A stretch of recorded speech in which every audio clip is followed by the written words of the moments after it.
It's hiding in there somewhere. Okay. So we are live.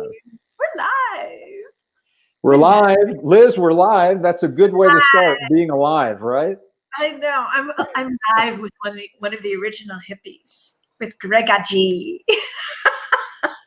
I am a hippie. I'm a hippie at heart. Just nobody knows. I'm a hippie musician, but nobody knows it. Oh, I know that. I've heard you play the guitar and sing. Fabulous, fabulous, fabulous. Okay, so hi, everybody. And we are here today with the amazing, the New York Times best-selling author, internationally renowned speaker, Gregg Braden. Yay! Thank you all so much. Hey, Liz, my sense is this hour is going to go by very fast. So I just want to start right off the bat. Everyone watching, thank you all for sharing a part of your lives with me by reading the little book called The Wisdom Codes. I want to say to you, it was a very healing book for me personally. People say, how long does it take to write a book? Well, it took about 40 years to write that one because of all of the experiences, the cumulative experiences that came together. When I actually sat down and wrote it, it took about 90 days. 90 days for me to write and arrange and rearrange. But it was healing for me to bring together the experiences that I've had, because I will tell you, many of these little wisdom codes I use in my life. A couple of them I use on a daily basis. And I have probably since the mid 1980s, I've used these and sometimes multiple days. They become mantras for me. Okay, so I'm going to ask you about that. Yeah. So thank you all, everyone. Okay. We've got Shani from South Africa, and Richard and Bill Van Horn. Bill Van Horn is a very, very big fan of yours. I think you would know him. You'd know immediately who he is if you saw him. And we've got Barbara, we've got Janet here, we've got everybody here.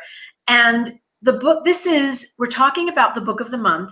So July, we chose Gregg Braden's The Wisdom Codes. And the subtitle is Ancient Words to Rewire Our Brains and Heal Our Hearts. And I've been talking about this throughout the month. And of course, I did something yesterday as well. Just all throughout the month, I've been talking about it. And I've been doing all kinds of spoiler alerts every time I come in and talk about it, Gregg. But I absolutely, absolutely love this book. And we talked about this before we came on the air, a little bit about it. But I would love if you want to start off, and all of you who have questions, go ahead and start thinking of the questions, and I'm going to keep an eye on the comments over here. So you can go ahead and start posting your questions if you have questions. But we're going to talk about this first.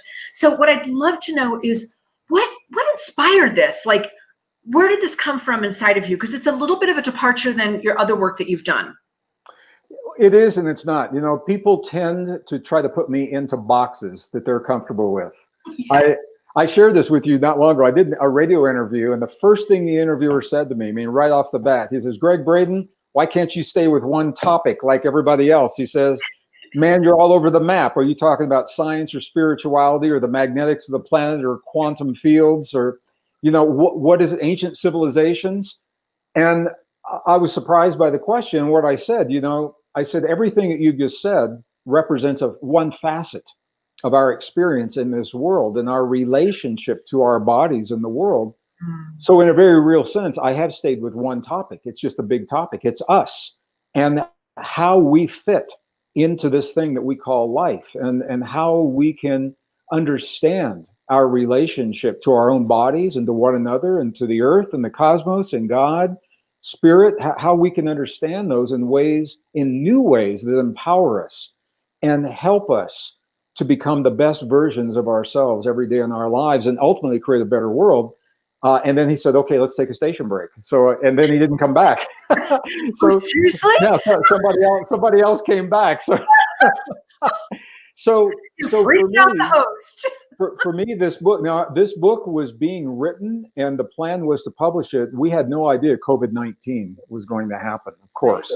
And that's the way the universe works. But Liz, I've spent much of my adult life researching the wisdom of our past. Some of it is through scrolls, ancient scrolls and clay tablets and texts. Some of it is by being with the people that are the descendants today of their ancestors. And so my time with the monks and the nuns and the abbots in Tibet and the yogis and the sadhus in Nepal and India and the shamans and the curanderos and the healers and the Yucatan and the Southern Andes and the Bolivian plateau and right here in the American desert Southwest. You're in Arizona, I'm in New Mexico. So we're surrounded by this indigenous wisdom. And here's the thing, our ancestors have always turned to words in the past in times of need, when they needed to feel strength, or in times of loss, or when they needed comfort, in love. They have all protection, fear. They have always used words. And I'm fascinated by this because the words are so interesting. Words are linked to the significance that we give them from our own experience, but words are also linked to a meaning in our psyche that's in this field where we have drawn upon the same words for hundreds and hundreds and hundreds of thousands of years, and well, at least thousands of years, 200,000 years. But here's where it gets interesting: is those words have always been preserved in the prayers and the hymns and the chants and the mantras and the songs. This is how they've been preserved and passed down. And it was only in the last 5 years, Liz, that the science is now showing us how those words and mantras and chants actually change not only the neurons in our heart and our brain. We know now there's neurons in the heart, but it changes on a genetic level. Andrew Newberg, and I use this as the epigraph to the book, said a single word has the power to change the way that genes express stress or love in our lives. Just the word. Now think about this, just the word, we say just. I'm going to invite people to think about this. When we express a word, we take this for granted. It is such an intricate and powerful experience. What we do is we have the intention of the word and we inhale the breath of life from the world around us in the most intimate experience we could ever imagine. We invite the outer world into the depths of our inner being through breath. We breathe the breath of life into our bodies, and we expertly, we drop the diaphragm to bring that breath to the depths of the lung. And then on a moment's notice, when we choose, we reverse this process and we began to flutter our diaphragm in just the precise way to push the air back where it came from over the vocal cords, that we are vibrating in just the right way to match the idea of what it is we're trying to share, so that we can create the acoustic patterns that fall on the eardrums of another being to communicate. That is what a word is. And we do this without thinking about it. And I love that you're sharing that, because in the beginning of the book, you shared something. So for those of you just joining us, we're talking to Gregg Braden, and Gregg's going to explain in a minute why he has Gregg Aji on his as his name. I totally glossed over that. We're talking to Gregg Braden, and we're talking about this past month's Celebrate Your Life book club selected book for this past month, and we read the wisdom codes, and it's all about ancient words to rewire our brains and heal our hearts. And it is a fantastic book. And if you haven't purchased it yet, I think Tanya's there. I think Tanya, go ahead and just put the link up if you can, if people here are watching that they haven't gotten the book yet. But what I loved about in the beginning, the beginning of the book, when you start talking about you being in the Himalayas, and you taking this group up. Now, I want you all to imagine this for a second. So Gregg, many years ago, did an event, and he took a group of people up to the Himalayas. Now, what is the elevation there, Gregg? Well, we did this from the mid-1990s until the mid-2000s, almost 10 years. I was taking groups into these places. And what's the elevation? 12 monasteries, 12 monasteries and 2 nunneries. Just below, Lhasa is at 12,000 feet is where we began, and we were just up under 18,000 feet above sea level. Now he's got a group of people he's taking for many years up to 18,000 feet. Well, I'm a high altitude. I'm a high altitude guy. You know, I live at 8,000 feet in That's right. northern New Mexico, and for me, the high elevation. And by the way, it's why it's a 26-day trip. We expertly acclimate our bodies, and there is a method, a scientific method, and we very responsibly acclimate people. We wouldn't just take them up there from sea I know, level. but this was like so Yeah. fantastic. So he's telling the story in the beginning of the book, and then you sit with the monk. You're in the room, and I just want to read a couple of things that the monk had told you, and this was so beautiful. And then we're going to really delve into the conversation about prayers, because in the book there's prayers from everything. There's prayers from Hindu prayers. There's prayers from the Old Testament, the New Testament, Aramaic prayers. I mean, Buddhist prayers. It's just filled. It is so filled with love. It is so filled with wisdom. So what Gregg asks the monk is, he asks the monk, so I'm watching you pray. I see what's going on the outside. What's really going on the inside when you're praying? Because he's watching this monk pray for like 12, 14 hours at a time. And the monk responds, what you have seen is what we do to create the feeling in our bodies. The feeling is the prayer, and the words create the feeling. This is exactly what Gregg is talking about. The words create the feeling. The words are the codes, and this is what Gregg has written. And what the monk further says is, ask without hidden motive and be surrounded by your answer. Be enveloped by what you desire so that your joy may be full. One of the most favorite parts of the book for me. Well, There's so many great things in here, but that's what you're talking about. Like, it's not just, it's the words, and the words that give us feeling, that really do change the neural pathways in our bodies, that really do change the patterns that we've been going through. So the first thing you kind of talk about is the Lord's Prayer. I use that. Well, first of all, thank you, Liz, for what you just shared. And I didn't know that it had the meaning for you that it does, and it's good for me to know that. The book was healing for me because it was an opportunity for me to bring together from disparate and diverse cultures the words that have helped them through difficult times in the past, and to categorize those words under the headings of fear or protection or loss or love. And there are other things in parables as well. We're going to talk about some of the parables. So it was an opportunity for me to do that, not knowing that we would be faced with the world that we're faced with now. And I have so many people that are writing me and letting me know how much it means to them to have these. The reason I chose the Lord's Prayer, and first, and I want to be really, and I talk about this in the book. First, I'm going to make a distinction between spirituality and religion. So this is not a religious book, and that's why I chose mantras, Hindu mantras from the Rig Veda, and Buddhist scriptures and Buddhist sutras, Egyptian texts from the burial vaults in Egypt, Gnostic prayers, Coptic prayers, Christian prayers. I chose all of these. It all. I'm telling you, you cover it all. Well, to go well, actually, this should be called book one, because there were so many to choose from. I had to distill into this one book the ones that I felt were the most applicable right now. And I chose what is now called the Lord's Prayer for a reason. It has nothing to do with the religion, but the prayer follows a template of information flow that is so universal. Our most advanced computers of the modern world are based upon the same template of information flow in this ancient template called the Lord's Prayer.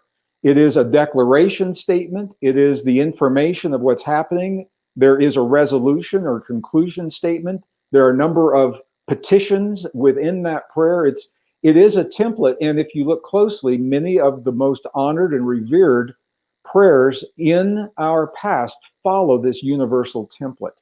So that is the reason that I chose that the prayer first, and also in the original Aramaic, so that people could actually say to themselves in the original Aramaic syllables the way that this prayer has always been offered. both as a long prayer and also an abbreviated version of the prayer. Our Father who art in heaven, hallowed be thy name.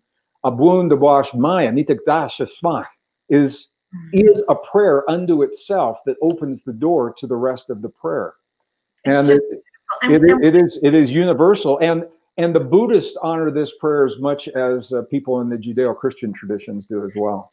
And here's what I love about what you do in the book. So in the beginning, I don't know if I can hold this up so everybody can see it.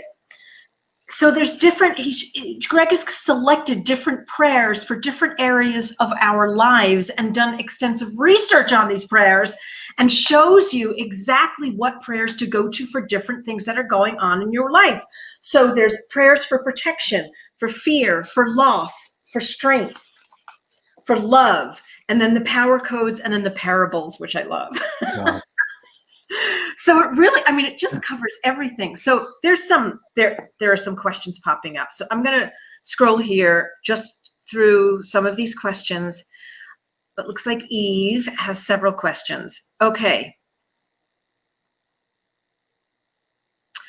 Okay, so she's asking us, whereas part 1 to 4 contains several wisdom codes, part 5, love, only contains one wisdom code. When I just read the book, I wondered why there were not more wisdom codes for this section of the book about love. I answered that question in the first paragraph of that chapter. So if you look in the first paragraph, what you will see, and because I acknowledge that in all the other headings, there were multiple. I was looking at, across Buddhist and Hindu and, Sanskrit and everything. And what I say is that the wisdom code that I've shared is so complete unto itself that everything else, it was originally a longer chapter, and everything else I put in there diluted from the one that I chose and also reference back to the one that I chose. So I opted to make it less confusing and to go with what I felt was the single most powerful wisdom code for the love. And I do describe that in there because as I was reading through the proofs, I would ask myself the same question. And I tried to read through this as if I were you, as if I were a reader. And that was a question that came to me. So, so that's I could go on, but that's the reason why there is that single one in there. It feels so much like this was channeled in for, like you were sitting and just meditating and just channeled information came through you. Because no, it wasn't for me, Liz. It was less. I think it was time for me to write this because I have through the years of my life, through over 50 years of my life since I was a kid, I was collecting these, and I have found myself immersed in different cultures through friends and professionally and by choice, by traveling in the world. My first trip into Egypt was in 1986. Was the first time I got to leave this country, and what I recognize so universally is that we do rely upon words, specific words, patterns of words, and phrases that we've always turned to, and that each specific culture recommends that we turn to in times of need. And why are they so successful? If they didn't work, we wouldn't pass these down from mother to daughter, right, from father to son, from generation to generation, and we wouldn't do it as precisely.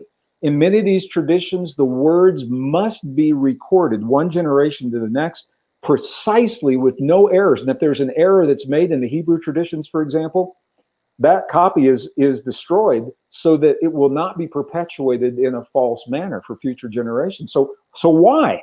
So many of my books are science-oriented books. I wouldn't call them science books per se, but they are science-oriented and a little bit more technical to help us understand our relationships. This book, for me, the science is stated, but it's not a science book. It is a book that I would turn to, and I do.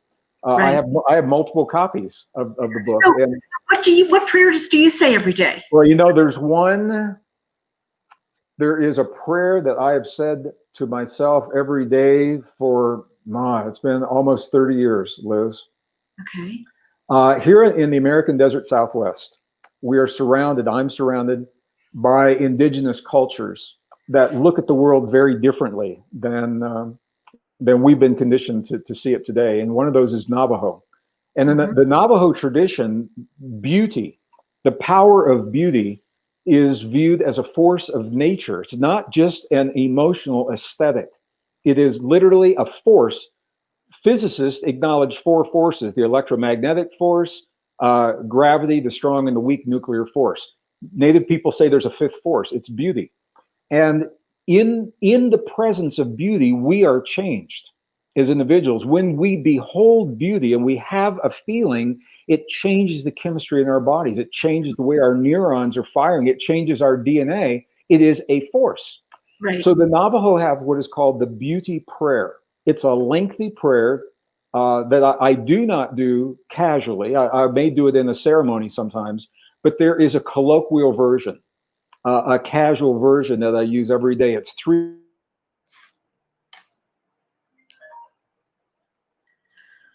Oh.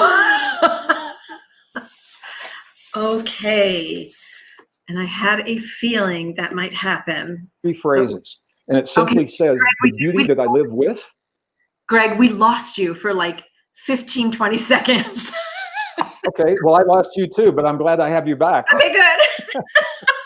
All right, so I'm going to say it again. So the Navajo beauty prayer, 3 phrases for the informal version, not the formal, but the informal. The beauty that I live with, the beauty that I live by, the beauty upon which I base my life. All right, so the beauty I live with, what does that mean? It means beauty already exists everywhere. We don't have to create it. Our job is to seek it out, to find it in all things. All things have beauty somewhere. We have to find that beauty, the beauty I live with.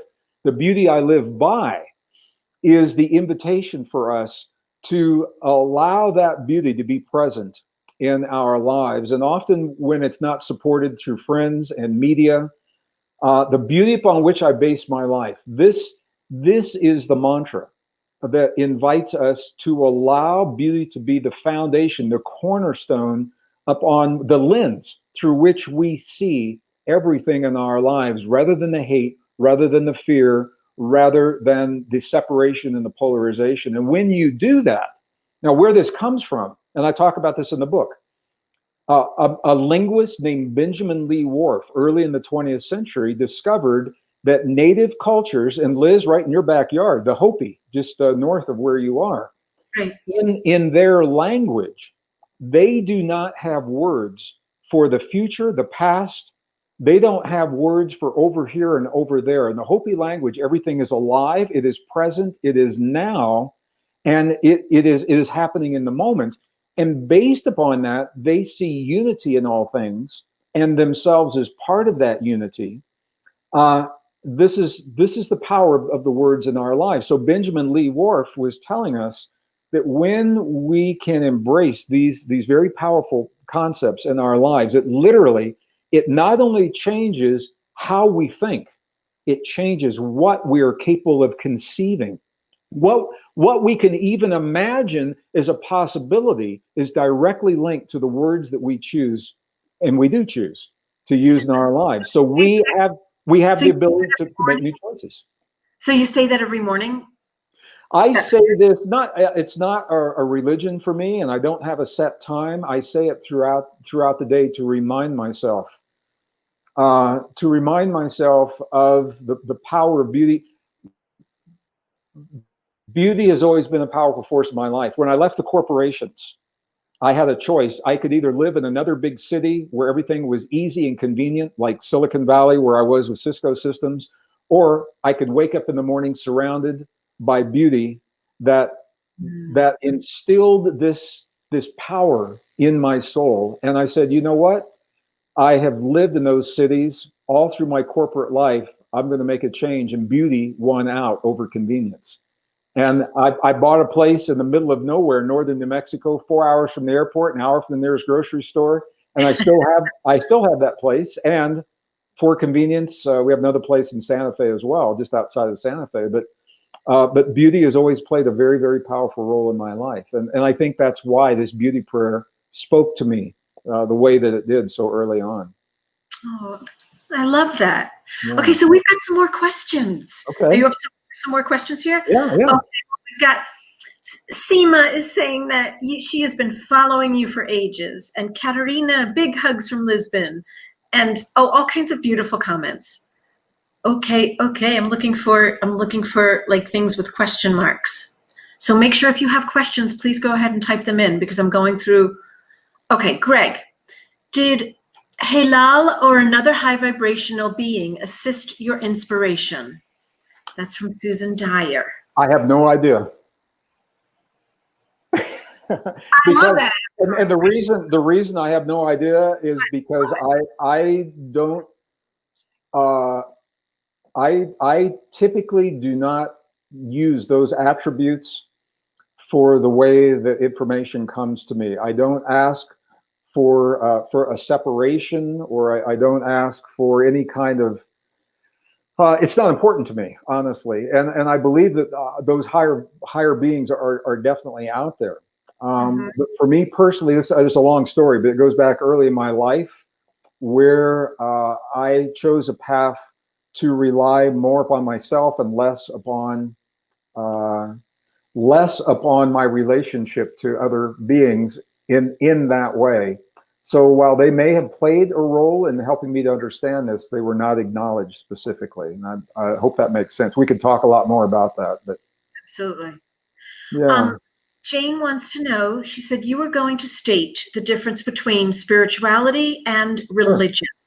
Sure. Yeah, I think this is really important for all of us, because it's easy to fall into this trap of separation. Spirituality has existed from the moment the first humans emerged onto the surface of the earth. The truth is, we are mysterious beings. We don't even know precisely, scientists can't say precisely where we came from. So I have to say, when we appeared on earth, we have had spirituality. In its deepest sense, spirituality is about our relationships. First, the relationship we have with ourselves, the relationship we have with one another in all life, the relationship we have with the earth, the relationship we have with God, the relationship we have with the cosmos, with spirit, with time, with the future, and with the past. Those are the principles of spirituality, and they've always been with us. Religion came along at a later time and wrapped the rules and the dogma around those spiritual principles. And I can see why that would happen. I can definitely see why that would happen, because there is so much power in our spirituality, but the religions in many instances actually separated us from our own bodies, made us feel separate from God, from the cosmos, made us feel that we need something outside of ourselves to access inside of ourselves. So it served a purpose. I'm not going to say it's right, wrong, good, or bad. But what I'm saying is, as a scientist, I tend to go to the common denominator. I tend to cut through the red tape of all of the artifacts that are, when I say artifacts, these are human-made artifacts, and go right to the deep truth of our relationships. I'm hesitating because I don't want to get into a lot of science here, but I want to go right to the core of these relationships. And for that reason, I've gone to the spiritual principles of other traditions without embracing the religion that was wrapped around those principles. And if you look at the traditions, many of them do the same thing. They are not about the religion, they are about our relationships. So I hope that makes sense. And I'm not sense. Yeah, I'm not dissing the religion at all. However, here's the thing: religion has a lot of history. It's got a lot of baggage. It's got a lot of charged words, charged ideas, and for many of us, religion has brought a lot of pain into our lives. And if there was ever a time that we need to cut through that and go to the deepest truths of our relationship with ourselves in this world, I can't think of a better time than now. And in its truest sense, spirituality represents that relationship without the religion. Absolutely. But I'll also say, Liz, let me say, I have written books in the past. I wrote a book called The God Code about the message encoded into the DNA of all life that is revealed through Hebrew letters. And Right. I had rabbis come out of the woodwork saying that I was revealing something that should not be revealed to the common person. It was reserved for people only in the know. And I said, if it's in every cell of our body and our DNA, why wouldn't we want to know that God's name lives in the cells of our bodies? Exactly. So, Exactly. so this is the thing. Yeah, this is the thing. So this is the distinction I make between spirituality and religion. Love it. Okay, so Sylvette has asked, what about the language in which we choose to pray? My mother's tongue is French, so the words vibrate more when I pray in French. Sanskrit will always vibrate in form we can acknowledge, but for the other prayers you mentioned, they feel strange to me. Will you translate the book in French that we can feel the profound energy that emanates from the teachings? Oh, So the book is being translated by a company called Ariane Editions. Ariane Editions. They are based in Montreal, and they have both the European French as well as the North American French rights. I chose to work with them because they do a good job. I have a long history and relationship with them. I think they will honor the work in a good way. Okay, so yes, it's going to be translated into French. I think it already is. So our Ariane Editions, and if you go to my website, click on the book, and it will list all of the languages that the book is either going to be or is already translated in, as well as the publisher, as well as how to reach them if you can't get it on Amazon. The original words, the words are important, but of greater importance is the significance that we give to the words. So this is why, for example, I included the Navajo words for the beauty prayer so that people could have that vibration. I included the Aramaic and the Sanskrit, Om Namah Shivaya, Om Namah Shivaya. Hindu, yeah, it's a very Krishna Das, Om Namah Shivaya. It is a very, very powerful sound. Very, very similar, like with the Gayatri mantra. Exactly, the Gayatri mantra. But the meaning of the words, the meaning. My experience is that in our native language, if we understand the meaning, then we can experience the original vibration in the original words.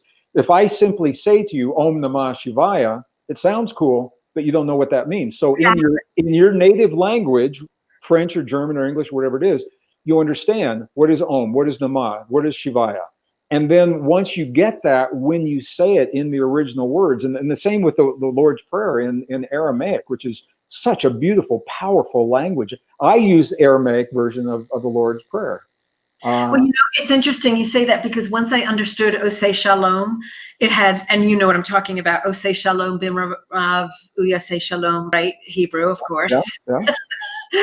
And once I understood it, it has, and when I sing the prayer, it has such a different, it does have such different meaning to, for me, because I learned English and how to read Hebrew at a very young age, and I never understood it. I never knew what I was reading, as of course, in Hebrew school, you just didn't learn it.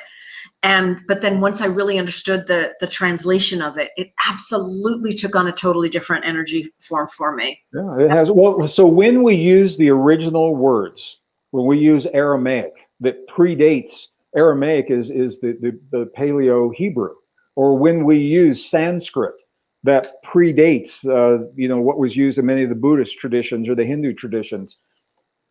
Two things: we are linking in to the psyche of those words that have been used for thousands of years. We're linking into that in the field, and there is a field out there that contains these.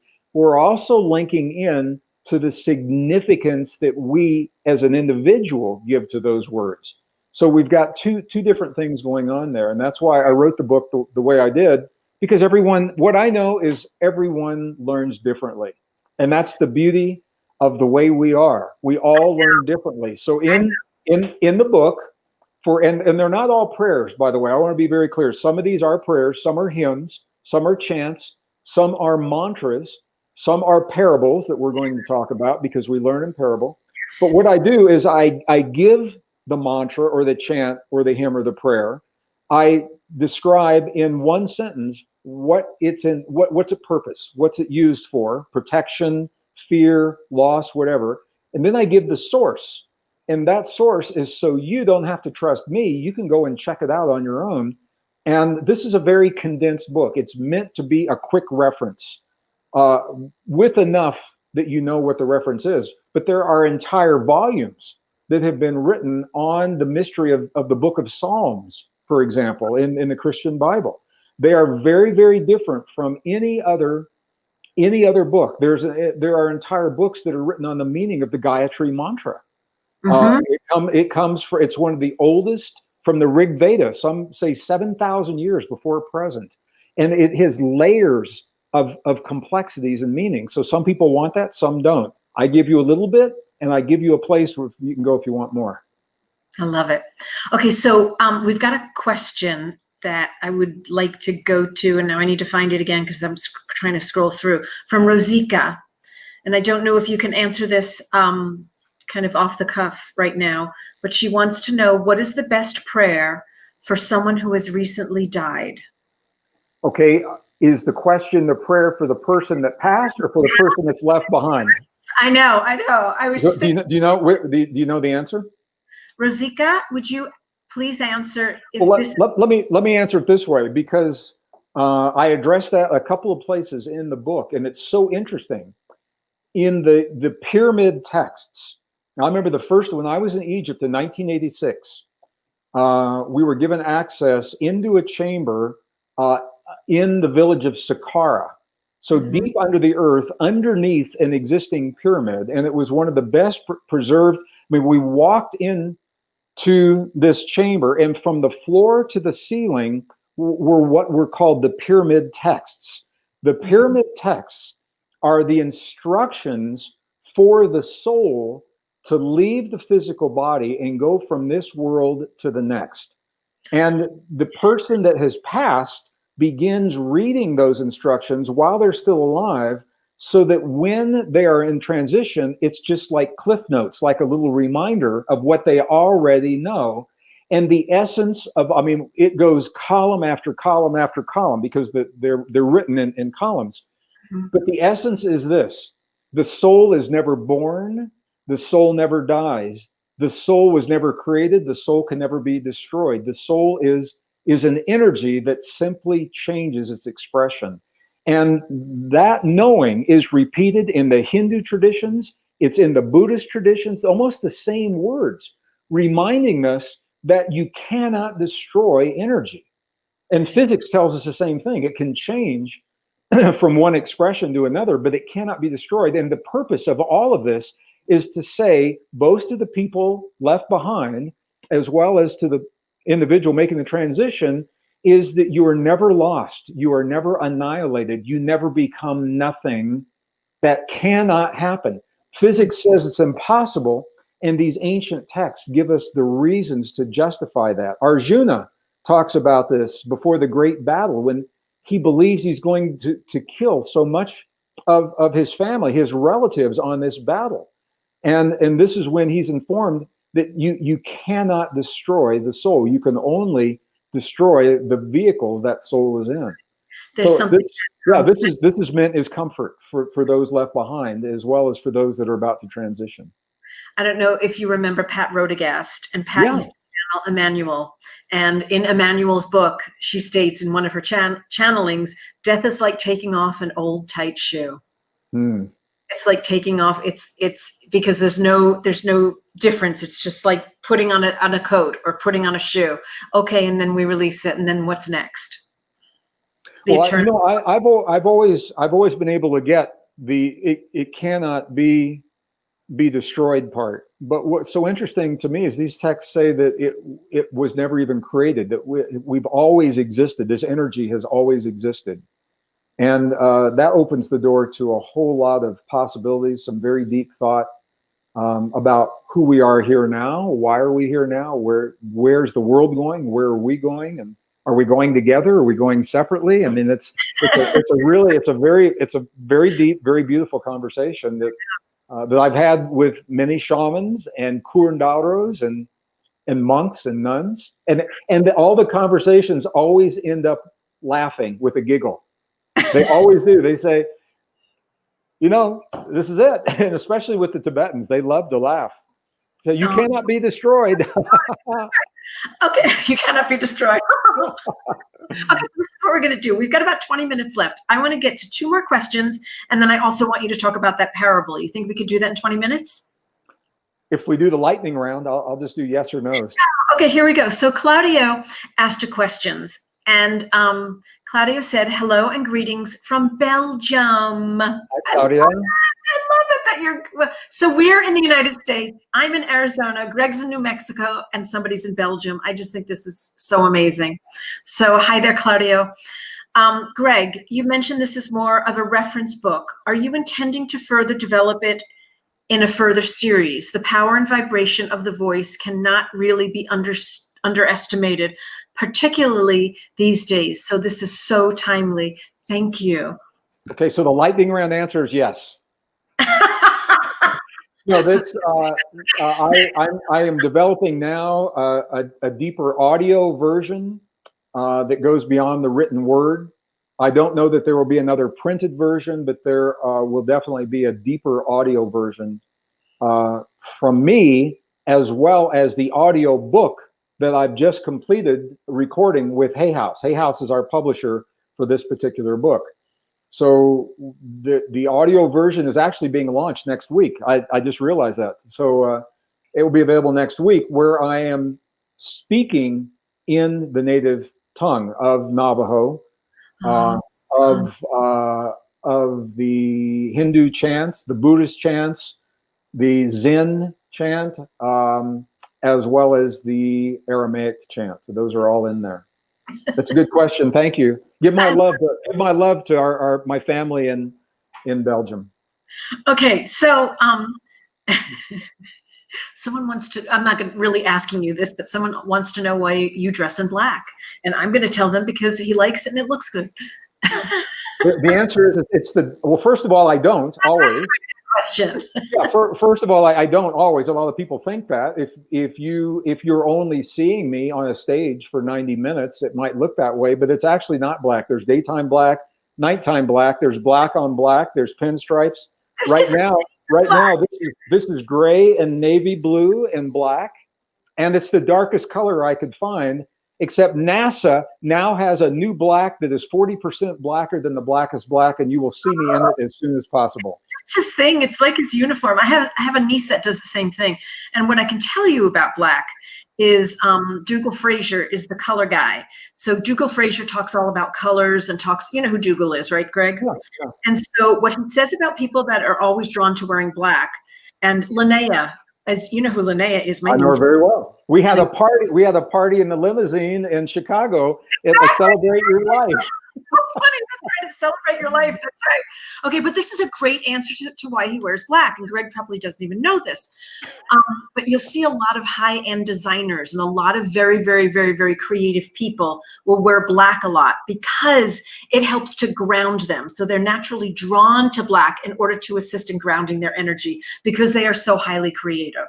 And so I would affirm that that is Gregg as well. And I could see my camera just went blurry. But I would affirm that for Gregg, because what you don't know about Gregg is that he is a highly accomplished musician, and that he writes music and he sings and he produces and he composes.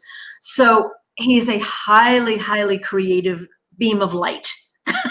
Wow, Liz, I wish we had done this first thing this morning before my last interview. That's what I need to hear. Thank you. Exactly. Thank you so much. You know, a lot of it for me, I want to tell you, honestly, it's what I'm most comfortable with. But when I am in public, it's not about me. And a lot of people project a lot of judgment around colors and what they mean. And it's a diversion from the information. And I prefer that it not be about me. I prefer to blend into the background and let the information speak for itself. So thank you. Thank you for your kind words, Liz. Yes. Well, it's true. Okay, so I want to call Jane out. So Jane is saying she has been following Gregg for a long time and find his works fascinating. Just received my copy of his wisdom codes. So excited to read this. Watching from Hinckley. Let me see if I can say this. Leicestershire. Is that how you say it? Leicestershire in the UK. UK, yeah. Oh, so many people are thanking you. That one person is saying, I figured out how to be alone without being lonely.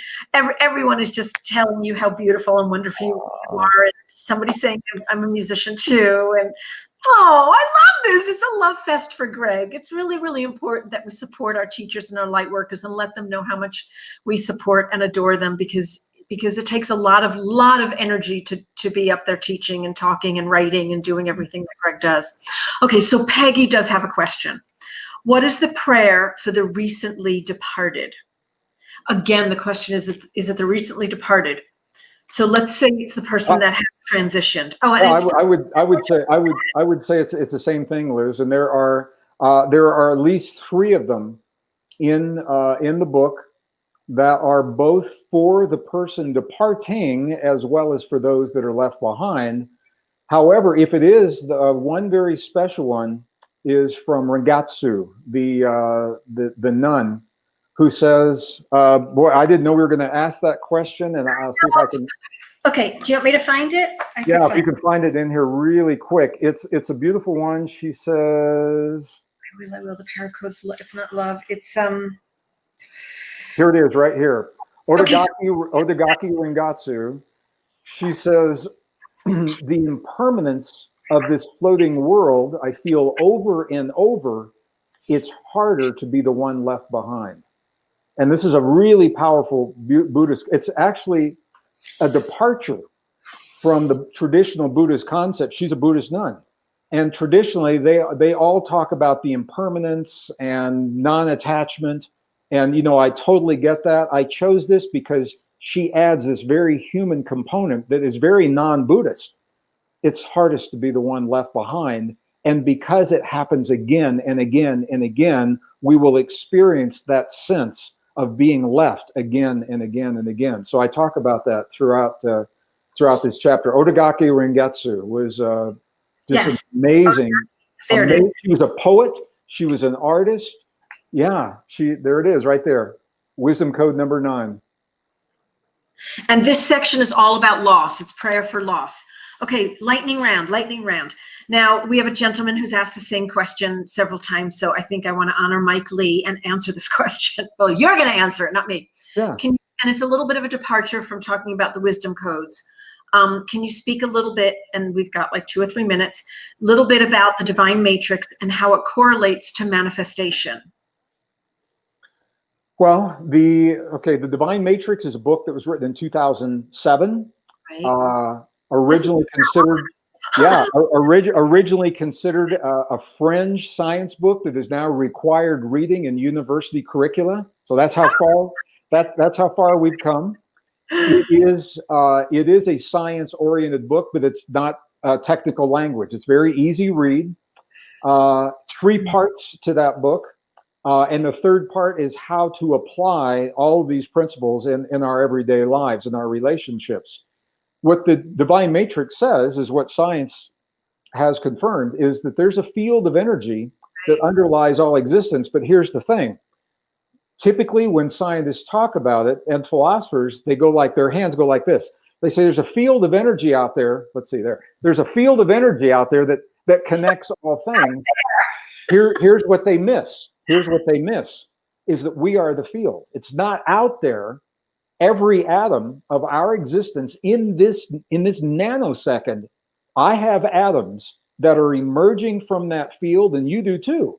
And I have atoms that are collapsing into the field, but here's the deal. They will emerge and collapse following the template that we create through thoughts, feelings, emotions, beliefs, consciousness. So if you want to create something in that field, you've got to give the field something to work with. We have been conditioned to focus on what we don't have and what we don't want so that we can make sure it doesn't happen, rather than focusing on what it is that we choose to experience. And once you make that shift, in your consciousness, once you begin to focus on what it is that you choose to experience and give gratitude as if it's already occurred, rather than trying to avoid what you don't want, you've just changed the instruction set that you're feeding into what is called the field. It's called the matrix. It's called the divine matrix. It's called many other names. And it is what we are literally wrinkles in this field. It's not out there. We are the field. I love that. I hope that helped, Mike. I hope that helped. Okay, so do we want to, now we've got 8 minutes. So here we're going to go. Let's talk about this parable. Where did it go? Where's the name of that one that I really like? The Good News of the Woman in the Jar. Okay, the parable, the woman in the jar. Yeah, you know, I got to the end of writing the book, and what I realized is that in addition to the words and the phrases that we've always turned to in times of need, we've always had stories that have been passed down from generation to generation to help us to understand very deep, very complex principles. So I included a couple of parables. The woman in the jar is one of my favorites. It was discovered in the mid 20th century in the Nag Hammadi Library. These are the oldest records of the New Testament and the Gnostic Gospels in Nag Hammadi, Egypt, right around the time the Dead Sea Scrolls were discovered. And this particular parable comes from the Gospel of Thomas, the lost Gospel of Thomas. The Gospel of Thomas was part of the Christian text. It was part of the Christian Bible until it was edited in the 4th century. And it is a record from the scribe Thomas following the master Jesus. So not a religious icon, rather a learned man, as he shared his wisdom with the people in the Holy Lands. And this parable is one. Liz, can we go? I don't have a hard out. If you don't have a hard out, can we go over the top of the hour by a couple of minutes? Are you okay with that? But I was just trying to be respectful and not be too much of a... Well, that's fine. I appreciate that, and I want to honor the question. So this particular parable, it's a beautiful parable, and I don't have it in front of me. I'm just going to paraphrase the parable. It says a woman was walking with I don't have to find it. It says a woman was walking with a jar of meal on the road, some distance from her home. The jar broke and the meal began to fall out onto the road behind her, but she did not notice that the meal was missing. When she got home to feed her family, she reached in the jar and the jar was empty. Now, this is a very, very powerful parable.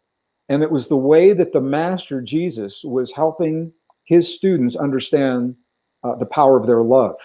So in this parable, you and I are the vessel. We are the vessel. And the meal in the vessel is our love.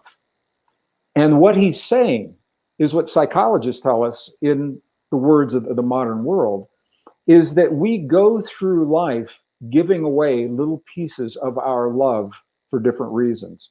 Consciously and subconsciously, we compromise ourselves. If you come from an alcoholic family like I do, you're always the peacemaker and you always give parts of yourself away to make that peace, but now you've lost something of yourself. If you're in a difficult relationship, you will agree to things that you would never agree to just to save the relationship or just to create peace for the hour or for survival. For survival, people will do that for survival. But here's the thing.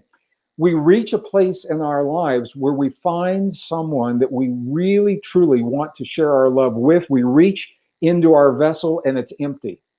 And this parable is the beginning of the teaching about how we reclaim the love that we have lost, given away, or had taken by those who have power over us.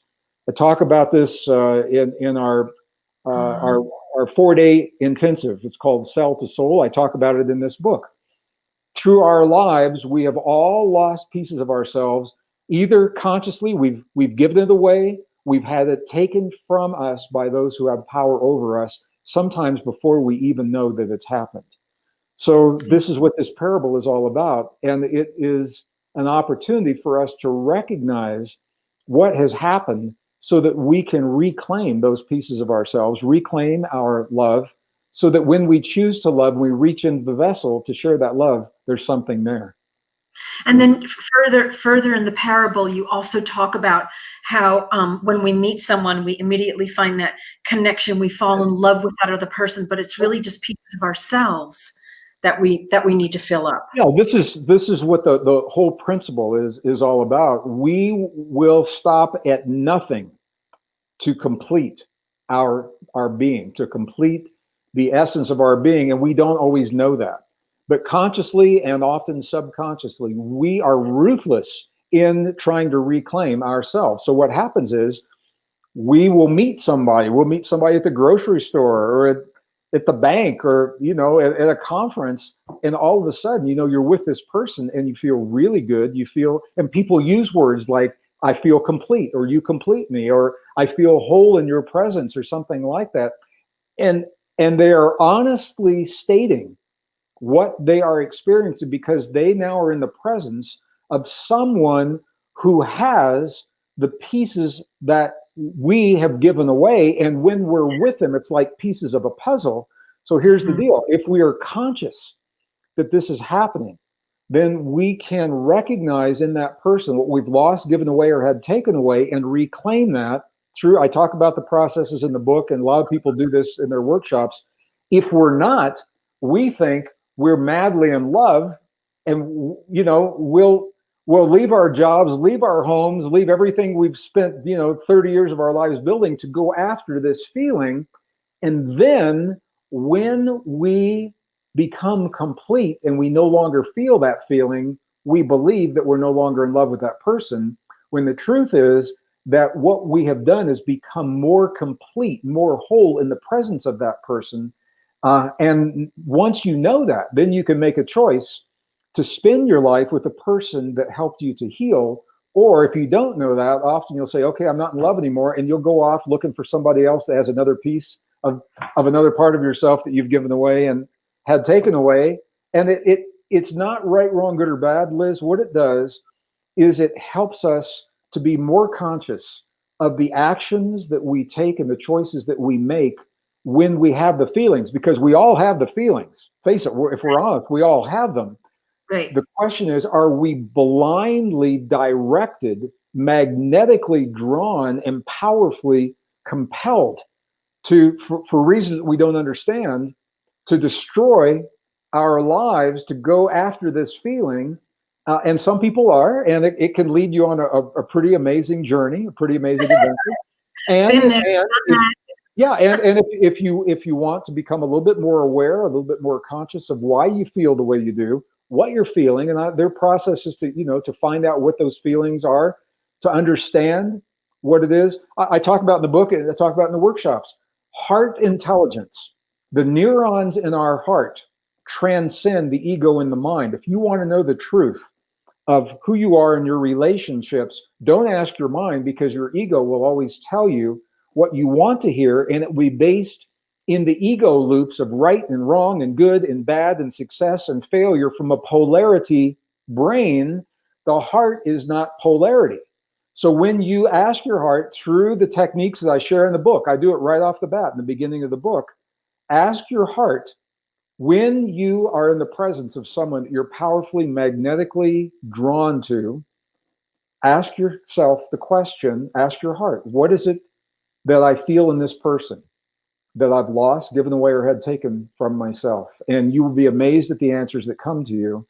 And then that's where your workshop begins, because once those answers come to you, what do you do with those answers? Maybe it could be the tremendous confidence that another person exudes that you have lost because you've been invalidated all of your life. This is a very common one, Liz. I see it all the time.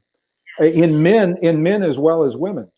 So if you are invalidated from the time that you are a child, and then you're invalidated in your family, and you're invalidated in your job as a student, maybe you do all the work for your professor and the professor takes all the credit, and you're invalidated for your degree paper, and then you get into a relationship and you find someone who has such a high level of esteem, that's the piece of you want. You're going to be powerfully drawn to that. And if you don't understand what it is, it can lead to some real heartache and some real suffering in life. So this is what the parable is all about. And the beauty, Liz, it tells me this parable was written 2,500 years ago. And it tells me that in many respects, we're the same people today we were 2,500 years ago. We're humans having human experiences. The difference is that as we become conscious of our relationship with ourselves and with the world around us, hopefully we can transcend some of the suffering that has led to many of the prayers in the Buddhist traditions. So it's a very powerful parable, and it's one of my favorites. I love that parable. Absolutely love it. Absolutely love it. Okay, so in closing, there's one more question. Yeah. Explain Greggaji. You know, this is Greggaji. I know what it is because I call Greg. Well, Greg a you know, lot. in different cultures, there are different ways of honoring someone. In Tibetan Buddhism, for example, LA goes on the end of every name as a show of honoring respect. So Greg La, Liz La.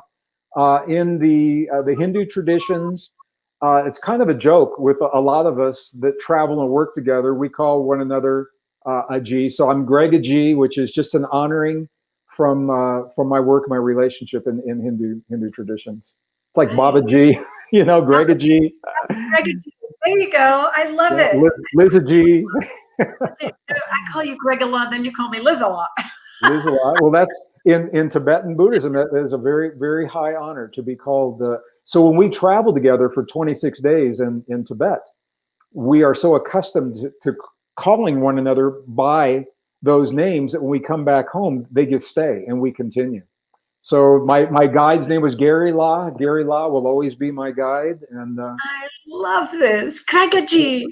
This has been such a great conversation, Greg Aji. Thank you so much for joining. And I just want everybody out there, thank you so much. And I just want to share with you a couple things. And I just posted, well, I'm trying to find Tanya or Diane. If you guys are out there, would you post a link directly to the book club? So for those of you who don't know who I am, I'm Liz Dawn, and I've been running Celebrate Your Life events now for 25 years. And Greg and we've been working together for like 20 years. And Greg has been a featured speaker at our Celebrate Your Life events, along with Marianne Williamson and Deepak Chopra, the late and great Wayne Dyer. Did I say Marianne Williamson, Carolyn Mace, Neil Donald Walsh, Joe Dispenza, Bruce Lipton. So we've been doing this for 25 years. This year's our 25th anniversary, and this is the first time we've never done a live event. But we created just to bring the community together, because it's really about community right now, and we can connect with people all over the world. So we created the Celebrate Your Life online book club, and that's what you're seeing right now. And so each month we choose a different book. And so if you want to sign up for the book club, if you want to be a part of it, Tanya or Diane, would you go ahead and post the link to the book club? But it's if you go to celebrateyourlife.com, it's right there. Just go through, go through our website. You'll find it. You'll find the link for book club. And just come and join us. So, Greg, I'm going to announce next month's book club, and it's somebody you've never met. And you would have a blast with this woman because she is a hoot. Okay. We're doing something a little bit lighter and fluffier for August. It's my birthday month, so I'm a Leo. Of course, I get to have my choice of books. And Tanya said, we got to do it. Tanya's my assistant. And so there's the link if you guys want to join, if you go to celebrateyourlife.com. But we are going to read Elizabeth Gilbert's City of Girls.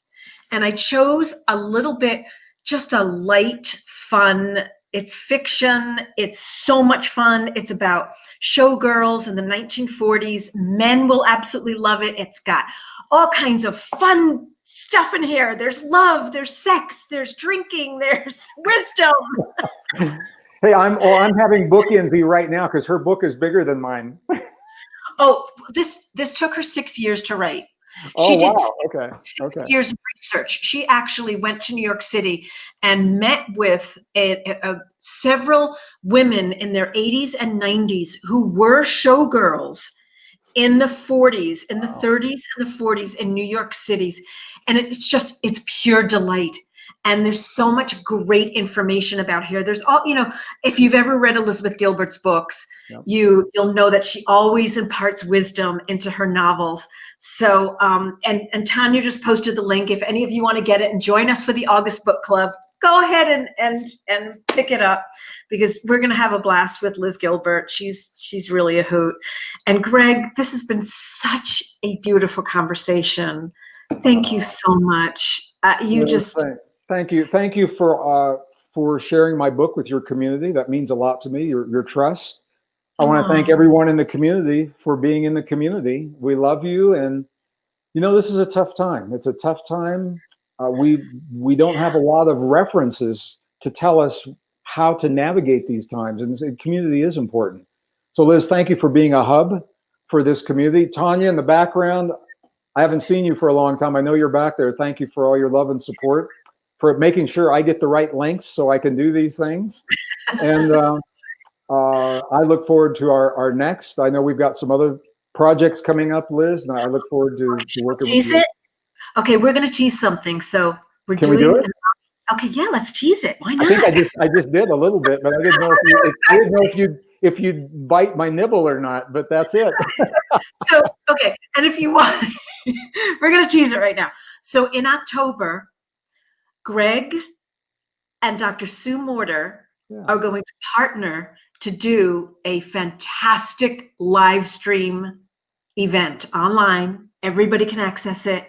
So if you want to know more about it, go to our website, celebrateyourlife.com, and either sign up for the book club or sign up. We've got all kinds of fun freebies on the website. Just sign up for one of those and we'll make sure that you're on the list to learn about the event with Gregg and Dr. Sue Morter in October. Woo! We're going to have a great time. A lot of people, obviously we get a lot of invitations for me to co-present with other people. I decline most of them. Not because I don't like the people. I like all the people, but often, Liz, it doesn't make sense. It dilutes the information. And I said yes to Dr. Sue because she is a friend. We think in very similar ways, and I think our work really dovetails beautifully and supports one another. And it makes sense to do this program together. I'm looking forward to it. So thank you again for putting that together. Dr. Sue's got the book, The Energy Codes, and then you came out with the Wisdom Codes. Very, two different things, but really kind of similar energetically in a very profound way. Yeah, anyway, so we're going to do it. Make sure you're signed up for our email list. And that's it for now, everybody. Mwah! Thank you so much for joining us. I'm going to broadcast. Okay.